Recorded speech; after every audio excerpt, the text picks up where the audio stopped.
Alright, today we got a piece of, this is a pine knot, pine tree. The rest of the tree rotted away and this is what's left. May have seen these laying around out in the woods if you've gone on any walks in the woods. But I'm going to try to put a funny, cool looking face on this one today, so we'll get started on it and see how it turns out. Here we go. Alright, and we're carving. This is a pretty neat piece of wood. Did have some bug holes in it, and then some soft spots, but it had a neat shape to it, so that's the main thing. We'll work around the soft spots and that. First thing, just removing some of that soft outer wood that was on there, and trying to get a shape of the big old bird beak I'm putting on here.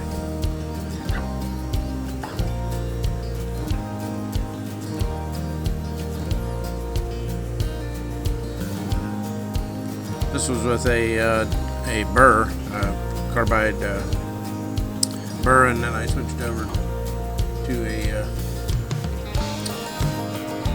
tapered burr there on the Dremel, just removing a little bit of wood up around the eyes and on the top of the beak there. It was really hard,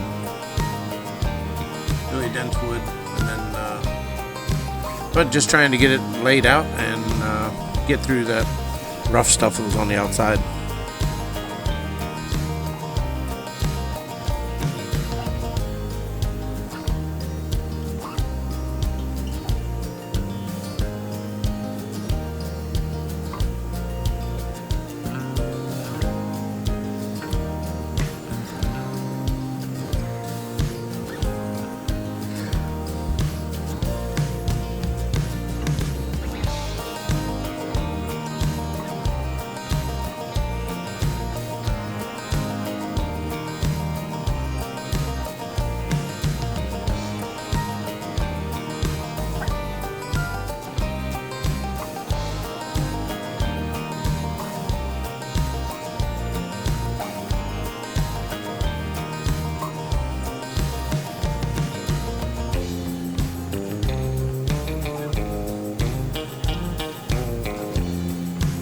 The spots on this I had to watch I didn't blow out completely with the Dremel and that bit, but then there was other spots where it would hardly even cut it. So hard.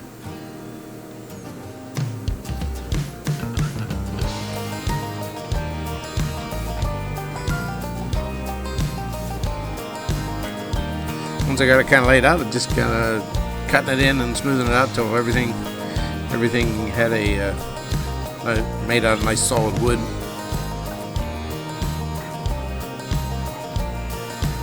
And just adding a few details.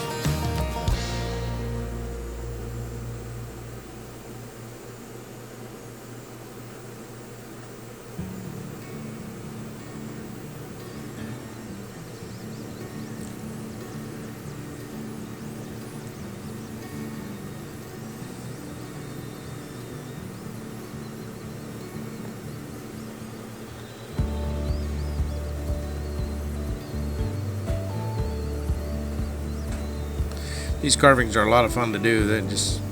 You can just kind of let your imagination run with them a little bit, and you can work on your shapes and stuff for beaks and how all the different curves in a beak are. Work on some different eyes. There's a million different ways you can carve eyes in birds or humans or cartoons.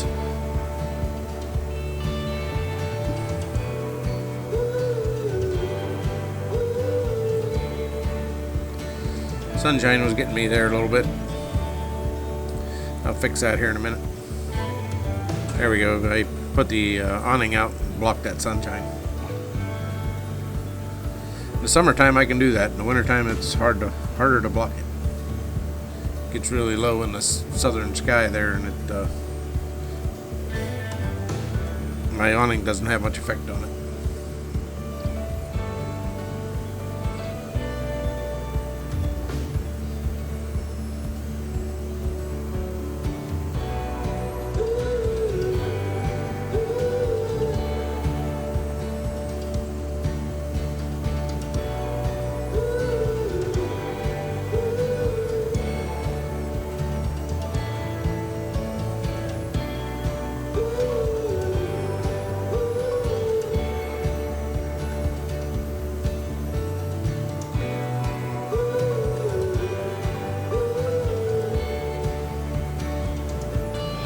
Just using a few different burrs I have.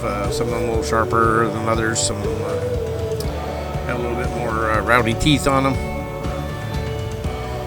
Once you get the shape down and you need to start smoothing stuff out, you gotta go to your finer teeth on your burrs, and then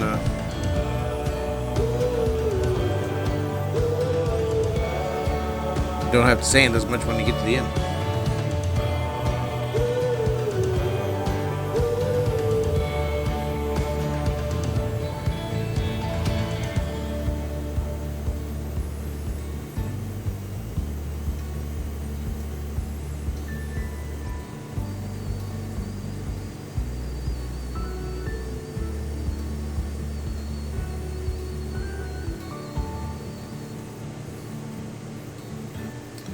I switched over and put the a little sanding drum on a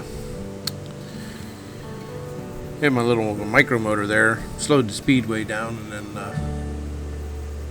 just smoothing it all out.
Wanted to put something a little bigger than that ladybug on his nose, on his middle of his beak there, but every time I tried to cut that piece out, it would just start falling apart right there. It was just that top piece of wood on top of the hard wood was just break off real easy.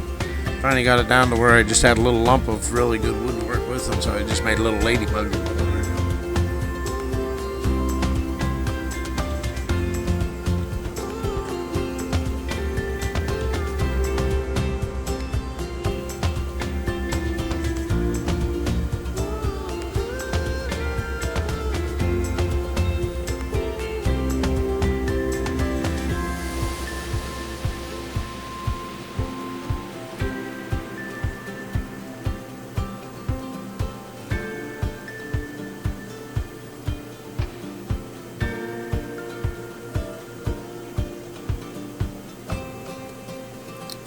Ladybug had some very little legs.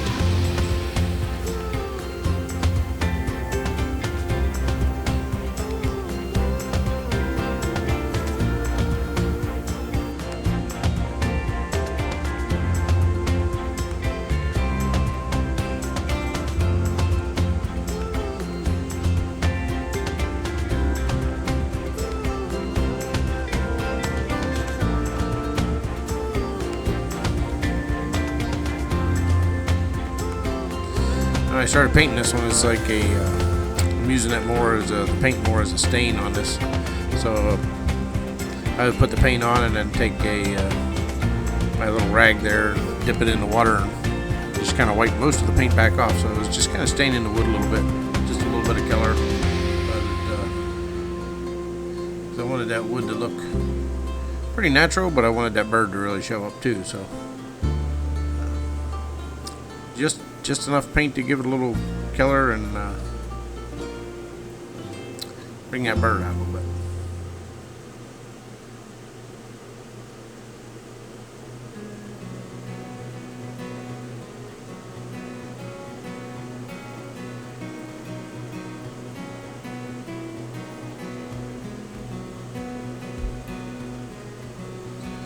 Just really watering down this yellow also. Like I said, I was using it more as a stain than a paint.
This is just a brown wash I'm putting over the yellow, kind of like I do with the black on a lot of different carvings. And then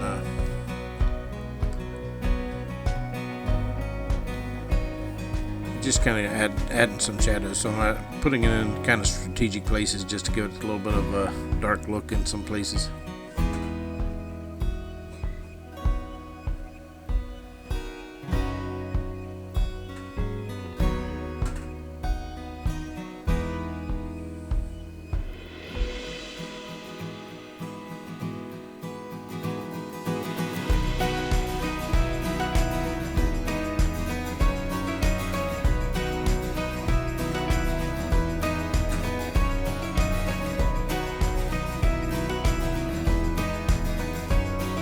And after I did let this dry a day, it was after I finished the video, but I went over it with Minwax paste wax, polished it up, and really made it look really sharp, I thought.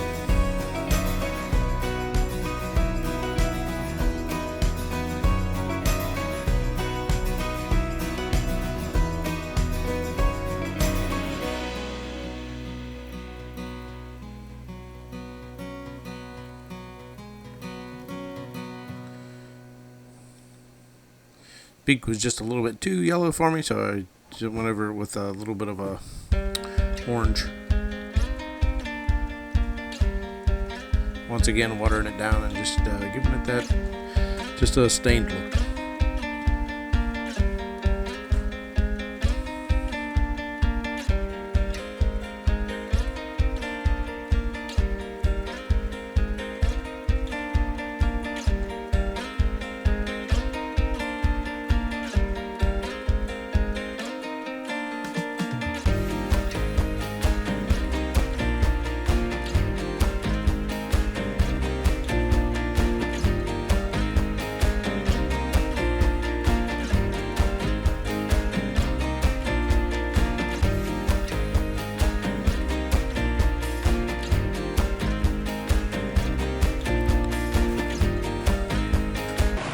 Alright, well, I got my funny little bird carving done.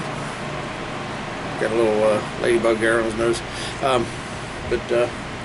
Yeah, this is inspired by Nancy Tuttle. She does carvings, I think out in Oregon. She does driftwood carvings a lot.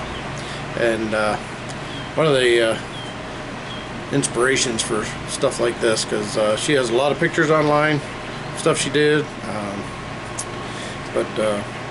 These are fun to carve. So if you run into a pine knot and you can get it dried out good, they're really nice to carve. If they're not real dry, they will fill up your bits with sap. But once you get them dry, they're really fun to carve. So they can be really hard, and you can see on the bottom of this one, when I was carving it, it was kind of dusty, so I was trying to carve through most of that before I gave up on that beak. But this is pretty solid down here. But it was definitely the softer part of the wood there. Anyways, if you like the carving, then give me a thumbs up, and we'll see you next week. Thanks.